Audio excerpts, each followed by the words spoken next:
This is Mia with WTI. Well, well, well, would you look who it is? It's Spider-Gwen from the Spider-Verse. This plush is truly incredible and has so many details that stay true to the original character. The little hood, the appendages, the colors are all so well done, the embroidery is beautiful, and overall the high quality of this toy is just awesome, making it an amazing plush.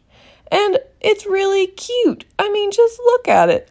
And I personally find that it has a lot of character, making it easy to play with and allows your imagination to run wild as if maybe even you are in the Spider-Verse.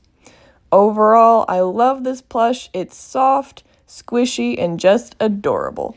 This plush is soft, cuddly, and has a million details.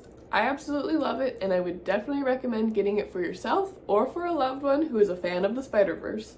And that is my point of view.